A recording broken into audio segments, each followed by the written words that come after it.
Joining us now, the chair of the Senate Armed Services Committee, Democratic Senator Jack Reed of Rhode Island. Senator, thanks so much for joining us. Russia's brutal war against Ukraine, as you know, is now in its 1,000th day. How will Ukraine's use of these U.S.-provided ATACMS missiles help bring about an end to the war?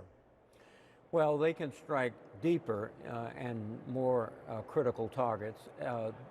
They'll concentrate their efforts, I think, against the Kursk salient, and particularly I think they'll go after North Korean forces. Again, part of this escalation is on the Russian side of bringing in forces from North Korea. And I think the Ukrainians will effectively target military targets and put pressure on Russia in terms of disrupting supply, communications, and their ability to continue to conduct operations against the Ukrainians. Putin has now updated Russia's nuclear doctrine to lower the bar for the Kremlin to use nuclear weapons. Do you think Putin is seriously considering the use of these weapons, or is this an attempt to scare Ukraine's Western allies, including the U.S.?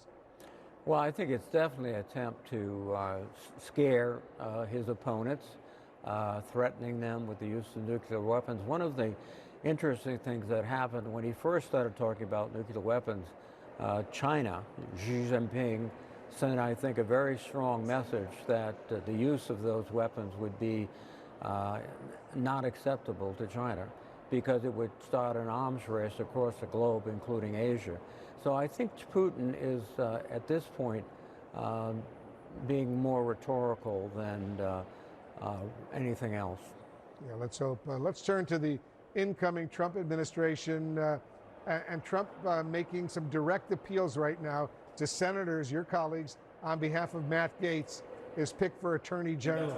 Have you seen anything from your GOP colleagues that would lead you to believe they will stand up to confirm Matt Gaetz?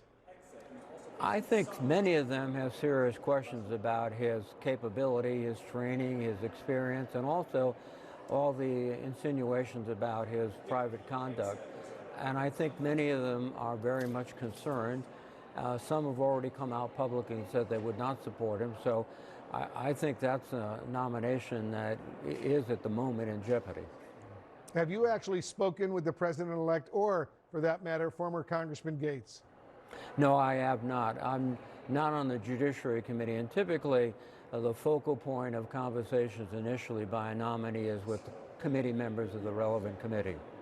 You've called Pete Hegseth the, quote, least prepared individual ever to be suggested to be Secretary of Defense, while Tulsi Gabbard, Trump's pick to become Director of National Intelligence, has been accused of parroting Russian propaganda. Do you see either of these two potential nominations as a national security threat? Well, the first aspect of evaluating these candidates is looking at their record in detail and, frankly, giving them an opportunity to explain their positions. We also need, in both cases particularly, a very thorough FBI background check, because without such a check, we might jump to the wrong conclusions or not know significant information. And then we have to look at their experience. As I indicated, the nominee for Secretary of Defense has never really served in the Defense Department, has never been involved in a major organization, and DOD is the largest organization in the federal government. And he's also being called upon at a time where there's tremendous technological change, which requires, I think, some of the skills that he has not yet demonstrated. But those are the types of questions, in addition to allegations about his personal conduct, that we must have answers to before we make a conclusion. Senator Jack Reed, thanks so much for joining us.